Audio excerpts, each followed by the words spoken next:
Hey guys, it's Bex. Welcome to another video, and a late video, I guess you could say, because I'm going to be doing a reading wrap-up for the last 3 months, June, July, and August. So we have a lot of books to talk about, 22 books to be exact, so we're going to try our best to get through them all fairly quickly. I have my laptop here pulled up with my Goodreads because I try to at least write like a couple sentence long review along with my rating breakdown on each book I read. But this will just kind of remind me what I thought of the book because it has been, 3 months since I read some of these. So that's the plan. Without further ado, the first book I don't own. I read it through my library, and that is 6 Crimson Cranes by Elizabeth Lim. And this is a young adult fantasy with a subplot of slow burn romance. It is definitely more so fantasy heavy. It is the first book in a duology. Quick synopsis on this book. We are following our main character, Shiori, who has magic, and it isn't really accepted or normal to have magic where she lives. And one day when she's actually about to participate in her betrothal ceremony, I believe it is, she loses control of her magic, which catches the attention of her stepmother, who is actually a sorceress, but no one really knows this except for Shiori. And Shiori and her stepmother don't really get along, and something with her stepmother finding out that Shiori has magic, she banishes Shiori and her 6 brothers and turns her 6 brothers into cranes, and also makes it so that she can't speak.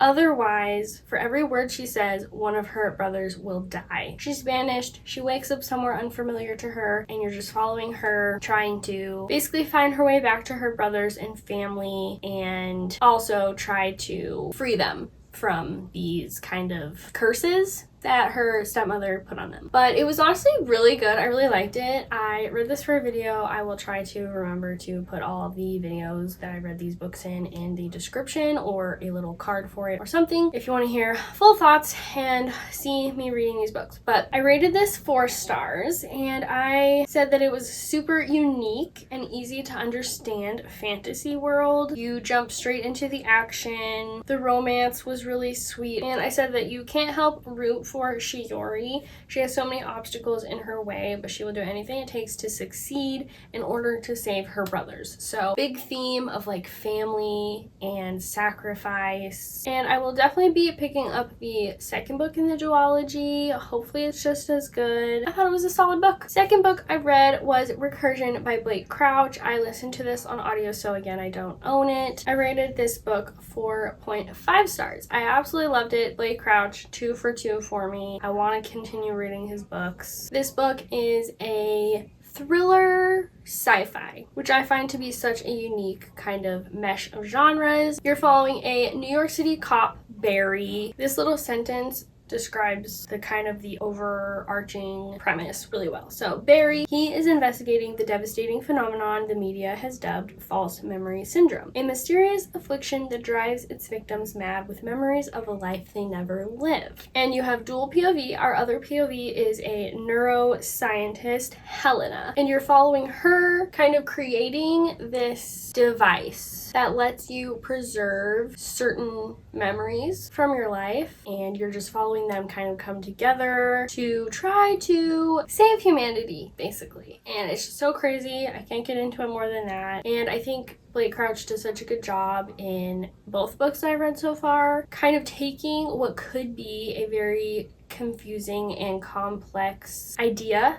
and making it user-friendly, making it easy to understand for even the people that are reading this book that aren't super science-y. Absolutely loved it. 4.5 stars. Another banger from Blake Crouch. Next up, we have my first physical book. That was This Is How You Lose the Time War by Amal El Motar and Max Gladstone. How to describe this book?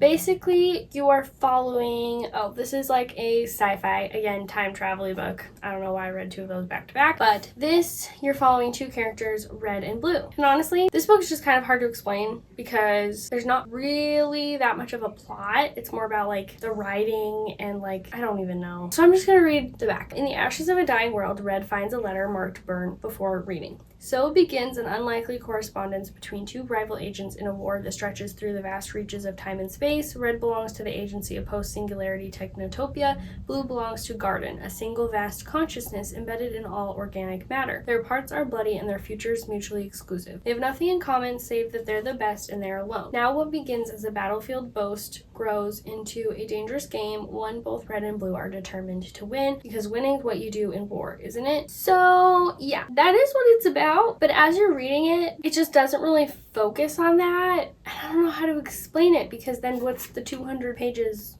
entail, you know? And I don't know. I just don't really know what else to say about the book. But it wasn't for me. It wasn't my favorite. I rated it 2.75 stars, which is unfortunately my lowest rated book of the year. Rarely do I rate books below 3 stars. But this was not a bad book. It just was not my type of book. I didn't connect to the characters. It was hard to follow along with the plot. I wasn't sure how I would like this book. But yeah, turns out, unfortunately, that it just wasn't for me. And that's okay. Next book was the conclusion of the Six of Crows duology, Crooked Kingdom by Leigh Bardugo. This book was kind of a roller coaster for me because the beginning I just found a little bit slow. I kind of struggled getting into it, and every time I thought about picking up the book, I was like, I don't really feel like it. But then every time I was actively in it and reading it, I was like, oh yeah, this is really good. So it did take me a while to read. I read it on my Kindle because they are in Kindle Unlimited. I think that helped me though, because every time I was like somewhere and was waiting for something or was bored and needed something to do, I would read it on my phone on my Kindle app. And I think just slowly, you know, I got more into it, and about at the 50% mark, I would say, I was like, okay, I'm in this book. This is so good. And then the ending really got me. I absolutely loved the ending. So for all those reasons, I rated it 4.75 stars, just because the beginning was a little bit slow and hard to get into. I couldn't rate it 5, but I absolutely loved it. And if you don't know what this series duology is about, it is young adult. However, don't let that fool you if you don't like young adult, because it does not really feel young adult, like at all. It's pretty brutal. Our characters even seem to be in like their mid-20s, even though they're like 17, 18. It follows a group of 6, hence the name Six of Crows, and they are all like basically outcasts in Ketterdam, which is where they live. Kind of our leader of this crew is Kaz Brecker, who is basically a criminal prodigy, and he gets an offer to perform this extremely dangerous heist for a lot of money, and he needs that money. So him and his crew of outcasts go on this crazy heist. The stakes are super high. I absolutely love this little found family. This book has the best found family. It is multiple POV, which I think helps you get to know and care about the characters. So yeah, really glad I finally read this duology. It has so much hype. You've probably already read it or at least heard of it. Definitely pick this book up, or this duology, if you haven't yet. Next up, I read Lightlark by Alex Astor, which is the first book in the, I think it's just called the Lightlark trilogy. I think it's a trilogy. Don't quote me on that. Let me check again if this is YA, because I always forget. Yes, it is. This is a YA fantasy or romantasy series following Isla, don't know how to say it still, but she is the ruler of one of the 6 realms in this world, and every century, every 100 years, the island of Lightlark appears and the centennial starts, which is a deadly competition where each ruler compete to break their curses, because each realm has kind of this own curse that's on them. You learn more about that in the book, of course, and also to win unparalleled power. And it's really hard to win. Like, no one's ever won. They're hoping this is the year. And we have a little love triangle. I really liked this book. Let me remember what I rated it. 4.5? Yeah, 4.5. So I really liked it. I just thought it was so fun. Every time I was reading it, I was like in it. I was hooked. Didn't want to put it down. I will say that it's maybe not like the most unique story premise, but nevertheless I had just a great time with it. I think that was the main thing for this book for me, was that it was just fun and I just enjoyed my time reading it, which to me usually means that I will rate the book highly. Next up, we had a book I read on my Kindle called The Summer Girl by Elle Kennedy, and it was fine. I rated it 3.25 stars. So it was still cute, enjoyable while I was reading it, but kind of forgettable, nothing special. This is like a new adult romance, so like college age, and we are following, can't remember her name. Oh. Okay, the edition that I have marked as read on my Goodreads is in Spanish, so that's strange. Well, it still says her name, Cassie, and then what's his name? Tate. Okay, that's like the only words in this whole synopsis that aren't in Spanish. So we're following Cassie, who is in this town for the summer, and she wants to find a summer fling. That is like her sole purpose this summer. And she meets Tate, who is like this extremely flirty kind of F-boy, but it kind of flips the whole F-boy thing on its head, which I did enjoy. Even though he's like been with a ton of the girls from this town and he never really has like a serious relationship, they're more just like flings. He's also extremely respectful and always ends on good terms with them. So I did really like him, and he's so respectful to the point where he almost doesn't want to kind of start a fling with Cassie because he can just kind of tell that she might be wanting something more, even though she said she isn't. And she's also like really inexperienced in relationships, but they eventually, you know, get together, and it's just, that's the whole plot. Like, it's just a cute little summer romance book. But if you're looking for something like that, I would recommend it, but it was just forgettable, as I've said, and nothing special, but I was enjoying my time reading it, so 3.25 stars. And next, we have our first 5-star of this stack, Fireborne by Rosaria Munda, which is the first book in the Aurelian Cycle trilogy, which is a young adult fantasy. And this book was so good. And spoiler, I'm reading the second book right now, and it's just as good, if not better. This book follows our two main characters. It is dual POV, Lee and Annie, and they both are dragon riders, and you're kind of following them as they are rising up in the ranks of the dragon riding regime. They've known each other for a very long time. They grew up in the same orphanage, and they both ended up in this orphanage because of very different reasons that kind of in the back burner of their friendship is kind of a sore spot, because Annie's family was executed by dragon fire, and Lee's family and people were the very people who ruled the city and kind of were the reason for Annie's family to be killed. Amidst them climbing the ranks of this dragon riding regime, we have the old regime kind of resurfacing,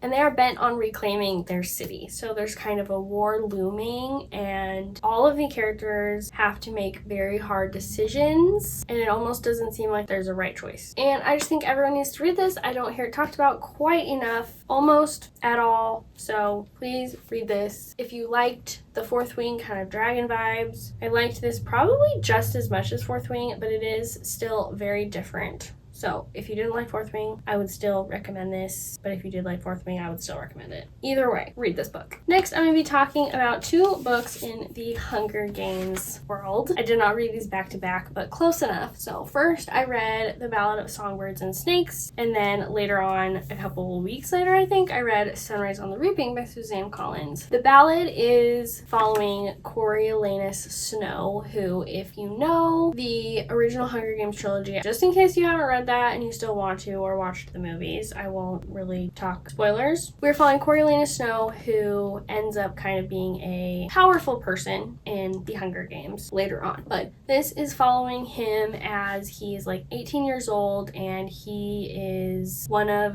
the mentors for the 10th annual Hunger Games contestants. He's assigned to one tribute from District 12, Lucy Gray Baird, and you're just following him kind of help her through through the games and also kind of go through his own struggles with trying to decide if he thinks the Hunger Games are right. If you don't know, the Hunger Games are where 12 different kids between the ages of like 12 and 17, 18 are chosen to compete in the Hunger Games, which is a battle to the death that the capital of Panem puts on every year, basically as like retribution for a war that happened years prior to this. That's that book. And then this book, Sunrise on the Reaping, follows Hamish Abernathy, who is 17, 16? I already forgot. And he is one of the tributes chosen for the 50th annual Hunger Games. And because this is what is called a quarter quell, so every 25 years, the capital puts on a special kind of Hunger Games. This one happens to be where instead of only choosing 2 tributes from each district, 1 boy and 1 girl, they choose 4, 2 boys and 2 girls.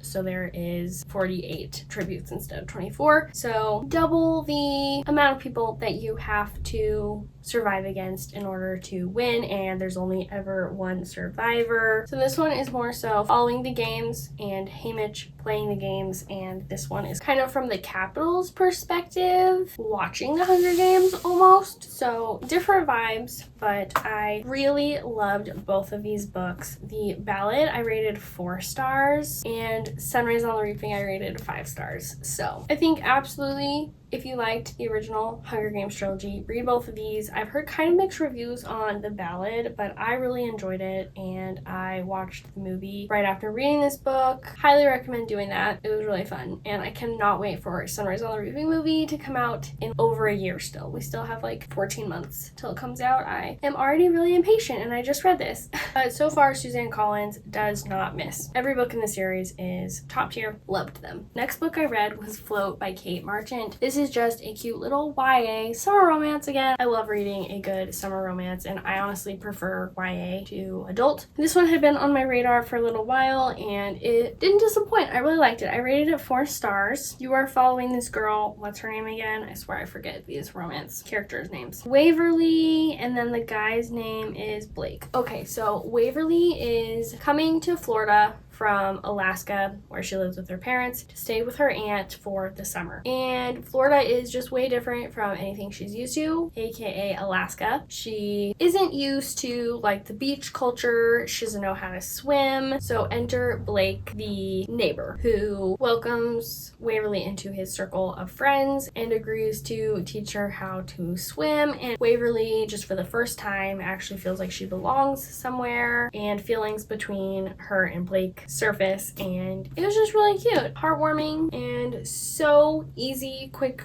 to read. Like, I read this really fast. I thought it was really cute. I highly recommend for a YA summer romance. Next we had another summer read, but that was an adult romance, People We Meet on Vacation by Emily Henry. So this is my 3rd Emily Henry book, and I've really enjoyed all of them so far. They've all been at least 4 stars, and this one was no exception. I rated this one 4 stars as well. And this one is a friends to lovers romance between Poppy and Alex. And this book spans like 10 years, so it's past and present timeline. We follow Alex and Poppy. Every year they go on a vacation together. And kind of at the beginning of the book, you learn that something happened on one of the vacations with them a couple of years ago to kind of ruin their friendship a little bit. But present timeline, they decide to go on kind of one last vacation together, if you will, to try to overcome what happened and finally get closure, I guess. There wasn't anything I didn't like about it, but there wasn't anything that I loved about it either. I liked both of our characters, I liked the writing, and I liked the storyline.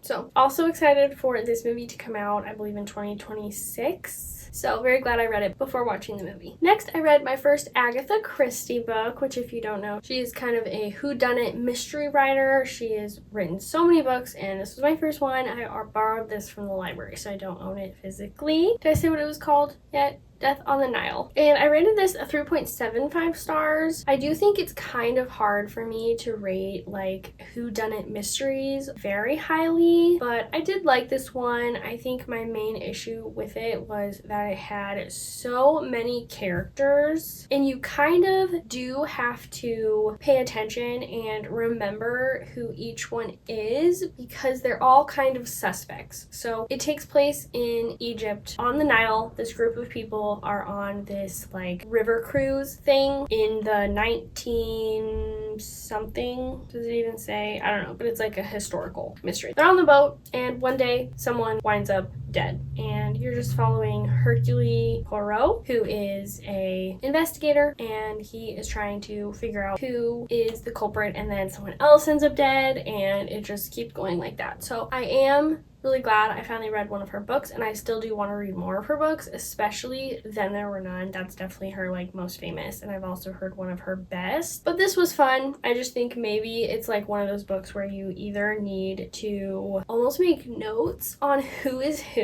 to really fully get the effect of like guessing for yourself who did it and like getting the clues as the detective gets the clues kind of deal, or you just have to be okay with missing some stuff, which I didn't write notes. I didn't maybe pay as much attention as I could have. I mean, I think I paid close enough attention, but some of the things just went over my head. I didn't quite get the full effect of the reveals because I was like, who is this person again? So 3.75 for that one. And next, I had another 5-star read, and I read it on my Kindle, and that was Manacled by Sen Lin Yu. If you don't know, this is a fan fiction. Actually, this is my first fan fiction I've read in, goodness, years. And now I'm obsessed. But this is a Harry Potter fan fiction, specifically a Draco and Hermione Dramini fan fiction. So it takes place in the world of Harry Potter, of course, but it's just all flipped on its head. It's past and present timeline, and in the present timeline, Harry Potter has died. The dark side has won, and Voldemort has enacted a repopulation effort where the women in the society, including Hermione, are kind of forced, it's very dark, to be a surrogate for certain like high up members of Voldemort's army, basically. And Hermione gets assigned to the High Reeves service, and the High Reeve is Draco Malfoy. And you're also following Hermione trying to like crack this memory, or these memories that are in her head but that have kind of been lost, and she has a secret that the enemy Voldemort wants to figure out, but she doesn't even remember for herself. And it sounds so dark, and it is, but it is so good. Don't judge me for reading this. Like, you just need to read it yourself and you'll understand. But definitely check the trigger warnings. I rated it 5 stars. And also, if you don't know, this book is extremely long. It's like close to 400,000 words, I think, which probably, if you were to compare to like page count in a average book, it's probably like 1,000-page book. So the longest book I've ever read by word count. So it took me a while to read, but I am so glad I finished it. I absolutely loved it. If you know this book at all, you know that it is getting traditionally published, and it is going to be called Alchemized, and I believe it comes out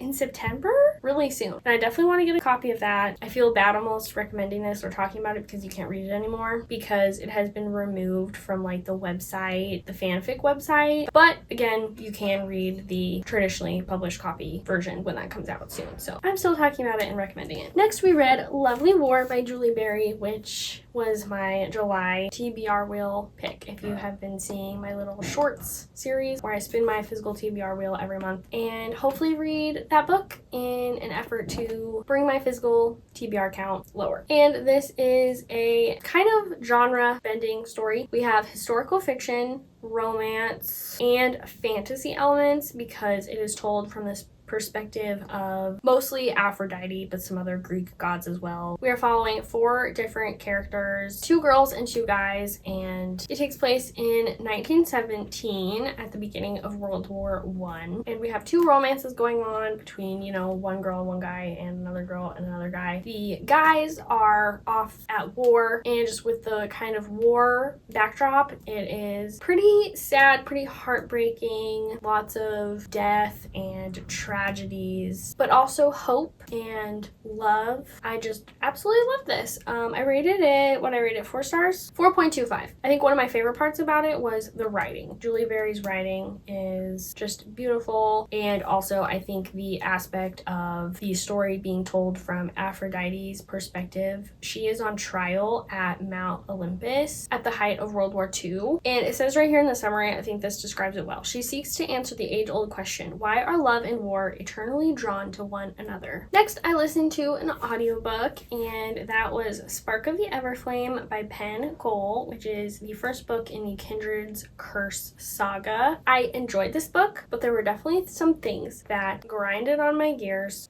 Grinded my gears? Or grinded on my gears, which made it hard to rate it too high. So I rated it 3.75 stars. And I think my main thing with it was the main character, Diem. She was the worst. She is one of the worst main characters I've like almost ever read about. She makes horrible, dumb decisions. I don't understand why our male main character, love interest, Luther, likes her at all. She's so annoying.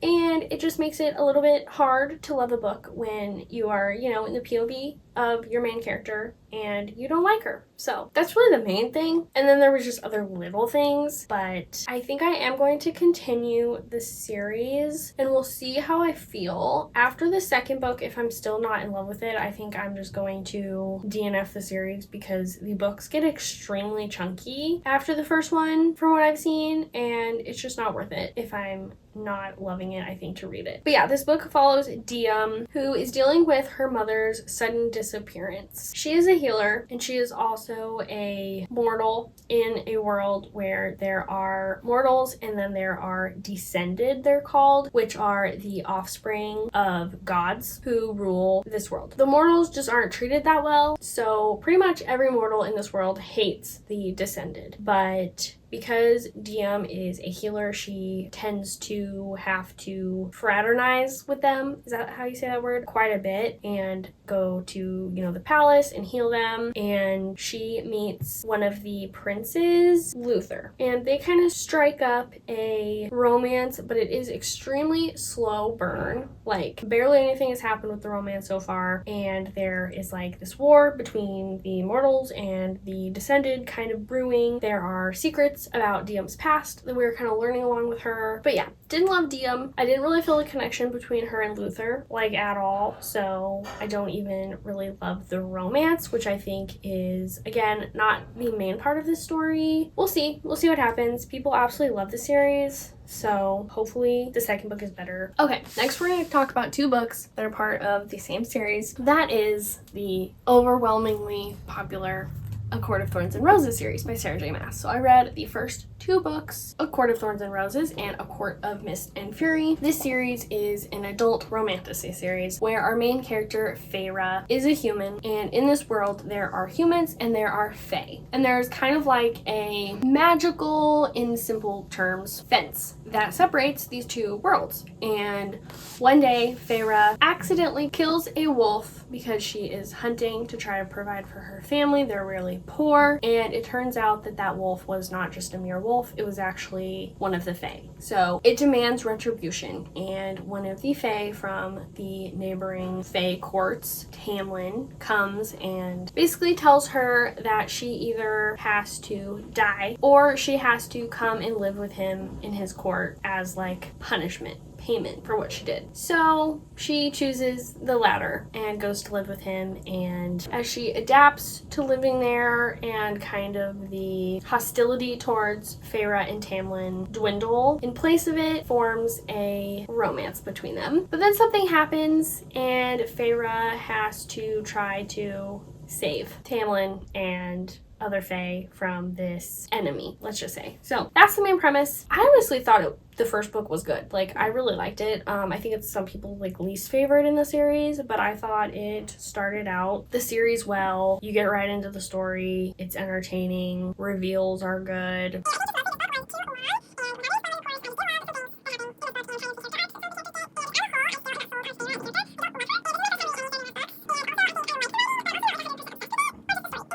Okay, we have like 5 books left. We're on the home stretch. Next I read or listened to Prince Caspian by C.S. Lewis, which is the 4th book in the Chronicles of Narnia series. If you know the series, you know we have a magical land called Narnia, and a good chunk of the books in the series follow these 4 siblings who get transported into Narnia. And yes, that book is about the 4 siblings, but it also is about this young prince, Caspian, who is the rightful king, and he's just fighting to regain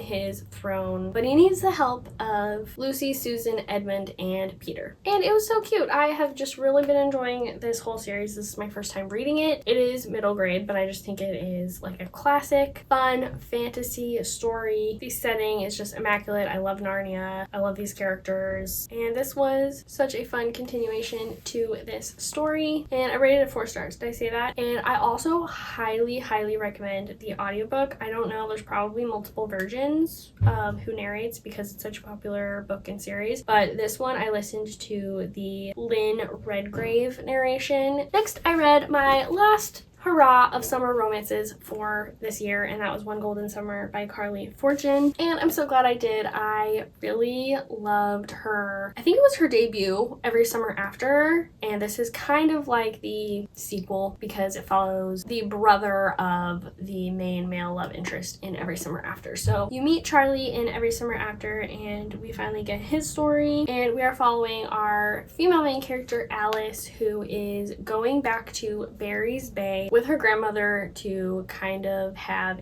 one last golden summer there. She spent a summer there when she was a teenager and fell in love with it. And when she gets there, she meets Charlie, and he just kind of disrupts her summer. And they form of course, romantic connection. I will say that probably one of my favorite things about this book, besides the setting, I love the setting of Barry's Bay. I loved it in Every Summer After, and I loved it in this book, is our main character Alice, just because it's fun reading about a character who really reminds you of yourself, and that was definitely Alice for me in this book. She doesn't like to be the center of attention. She is most comfortable behind the camera. For example, she is a photographer. She is very like sensible and a planner. So I really liked her. Did I say what I rated this book yet? I rated this 4 stars. So I definitely liked it, but I just will say that the romance specifically and Charlie as a male main character, I didn't absolutely love. I thought that their romance was very physical, too much for my liking, and Charlie was just too much of a flirt and too confident that verged on being cocky in my opinion, but definitely still enjoyed it. Little Women by Louisa May Alcott.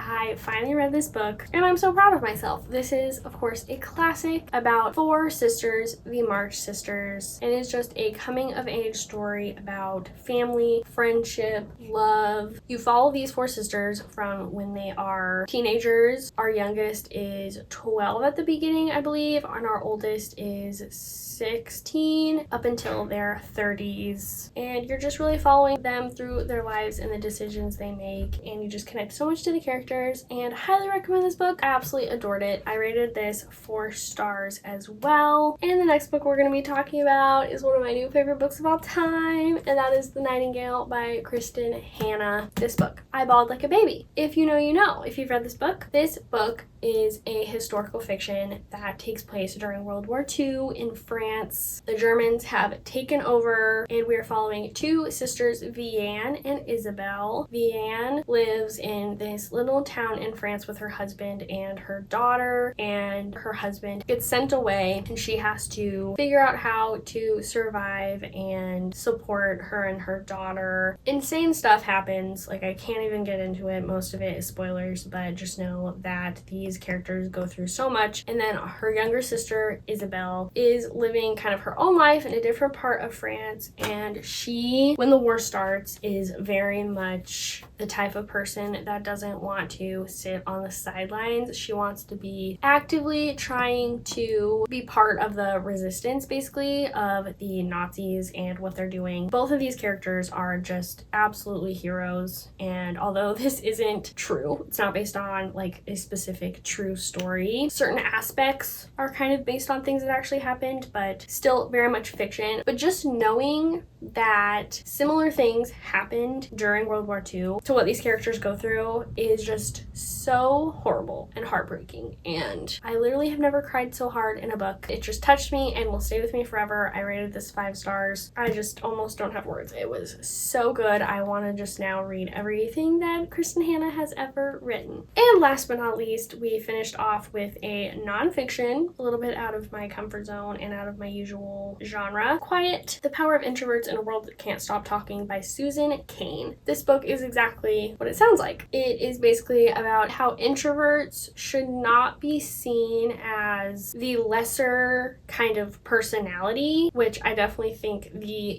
US, and she talks about this in this book, sees them as. And me being an introvert, this was just very kind of uplifting and empowering, and I don't think it's a bad thing to be an introvert. And I also think that just the US kind of as a society and the world a little bit should not be as biased towards being an extrovert. So many people in history that have been of importance were introverts, such as, she lists some, Rosa Parks, Dr. Seuss, Eleanor Roosevelt, I think she talks about in this book. So many other people that I can't think of off the top of my head who just made great contributions to society were introverts. And she also says this in the summary, that at least 1/3 of the people we know are introverts. And she talks about this in the book too, that there are a lot of closet introverts because people just see being an introvert as kind of a negative thing and being shy as a negative thing. And we definitely shouldn't. There's nothing wrong with it. Yes, certain things that we are kind of forced to do as a society is more catered toward extroverts, and that sometimes is unavoidable. But for example, schools, public schools, are extremely biased toward being extroverts. You usually are forced to kind of work in groups for group projects. You're forced to give presentations, speeches, and a lot of that stuff is part of a grade, and some people just literally aren't made for that. So long spiel over, it was very interesting, a little bit boring at times because it's a nonfiction. I just find most nonfictions to be that way. They are my genre of choice, but I rated this 3.5 stars, and I would definitely recommend, even if you aren't an introvert. I think you would learn so much. Okay guys, those are the 22 books I read in the span of the last 3 months. That took forever. I've been talking for way too long, like usual. This is why I need to not wait 3 months to do these. But hopefully you stuck around until the end. If so, comment what your favorite read of August was. Thank you so much for watching, and I will see you guys in the next video. Bye!